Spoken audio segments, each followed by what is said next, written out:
En cuanto a la pérdida de agua por el sudor y los riñones, vamos a hablar primero por el sudor. Cuando nosotros hacemos una actividad intensa, la temperatura corporal aumenta. En climas cálidos nosotros tenemos que enfriar el cuerpo.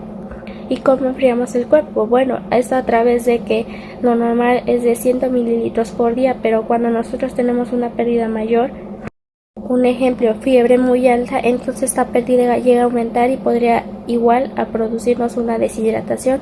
En cuanto a la pérdida de las heces, decimos que se pierde 100 mililitros al día, ya que las heces, como se puede notar, decimos que no son secas, pero también parecen piedras. Esta por la composición que tiene una cantidad. Esta cantidad de agua también es pérdida de agua que es mínima para el cuerpo. En cuanto a la pérdida por la orina, decimos que es excretada por los riñones. Sabemos que la orina es líquida, entonces obviamente tiene que tener agua en su composición y perdemos alrededor de 1400 mililitros al día. Pero ¿qué ocurre en una persona deshidratada o en una persona hiperhidratada? Esta pérdida va a aumentar o a disminuir. En caso de esta persona, como el cuerpo necesita retener agua, simplemente va a tener una pérdida de medio litro, y en una persona que consume mucha agua, recordemos que hay personas obesas y piense que con mayor ingesta de agua van a bajar de peso, que es totalmente un pensamiento erróneo.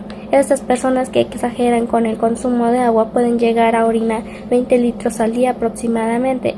Entonces estas son alteraciones en cuanto al equilibrio. Ahora vemos esta tablita que tal el total de ingreso es igual a total de pérdidas. Ahora proseguimos con los comportamientos del líquido corporal. El líquido corporal está dividido en dos comportamientos y tenemos el líquido intracelular, que está separado mediante una membrana plasmática del líquido extracelular. Como su nombre lo dice, el líquido extracelular está fuera de las células y el líquido intracelular dentro de las células. Este líquido extracelular se divide en dos, que es el plasma y el líquido intersticial, y a su vez tiene un mínimo espacio, que es el líquido transcelular. Entonces decimos que el líquido corporal en el organismo va a depender del sexo, la edad, el grado de obesidad, o es decir, en hombres que tienen un porcentaje mínimo más que las mujeres. En cuanto a su composición, los niños tienen más agua en el cuerpo que las personas adultas y las personas obesas, ya que su tejido adiposo es más abundante en el agua.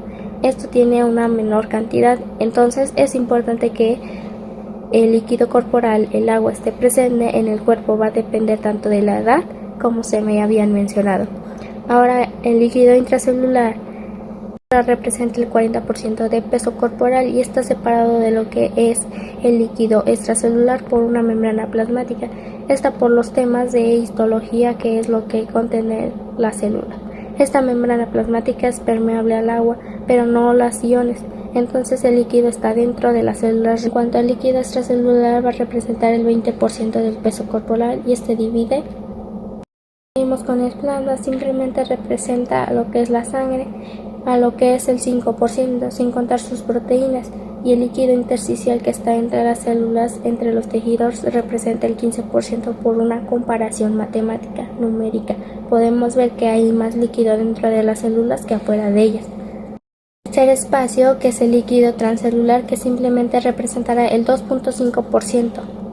Ahora bien, la sangre es considerada como un compartimento separado porque está contenido su propia cámara. Decimos que esta propia cámara está separado porque dentro del aparato circulatorio están los capilares, y dentro de las venas de este aparato circulatorio es mucho más de lo que se consideraba como un compartimento separado, donde el plasma está corriendo entre los tejidos, y decimos que tenemos contando junto con las proteínas. Su contenido en realidad va a llegar a pesar de forma del 7% de corporal, es decir, todo el agua que está en nuestro cuerpo. Sabemos que el agua en nuestro cuerpo representa el 60% en hombres y un 55% en mujeres.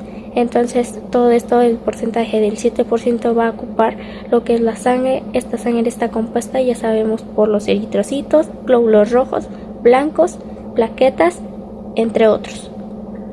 Y estos, los glóbulos rojos, van a constituir al 40%. Ahora bien, el efecto de Donan. Este efecto de Donan es el que hace que haya un equilibrio entre cargas positivas y cargas negativas en sus comportamientos. ¿A qué se refiere? A que esto sabemos que el líquido extracelular se divide en el plasma y líquido intersticial. Entonces estos efectos de Donan hace que estos dos comportamientos haya un equilibrio de cargas. Decimos que en la composición del plasma, los cationes, que son los iones de carga positiva, tienen un pequeño porcentaje de presencia de mayor que el líquido intersticial, o sea, los cationes se encuentran más en el plasma que en el intersticial, y acá ocurre lo contrario de los aniones o niones de carga negativa, estas presentes en el líquido intersticial. Cuando las proteínas decimos que se van a encontrar de mayor cantidad en el plasma y menor cantidad en el líquido intersticial, vamos a decir que el plasma de la sangre va a tener una carga negativa, por lo que se va a atraer fácilmente a los iones positivos. En cambio, en el líquido intersticial las proteínas se repelen, porque sabemos que estos signos iguales se repelan ya que hay mayor cantidad de cargas negativas. Entonces las proteínas de carga negativa, negativo con negativo, se repelan. Acá negativo con positivo se van a atraer, y los elementos que se encuentran en mayor presencia en los líquidos extracelular son el sodio, el cloro, el bicarbonato, y la concentración de estas reguladas por los riñones. O sea, lo más importante es que el líquido extracelular simplemente se encontrará la mayor cantidad de sodio, cloro y bicarbonato, y esta concentrado va a ser regulada por los riñones. En cuanto a los líquidos intracelular, decimos que donde aquí los mayores elementos presentes en el líquido intracelular son el potasio, fosfato, magnesio, sulfato y proteínas. Acá está la imagen del libro del Guyton de la 13ª edición, donde vemos que el potasio, el magnesio y el fosfato y proteínas van a estar en mayor cantidad en el líquido intracelular dentro de la célula que fuera. Eso sería todo por el momento de hoy. Gracias.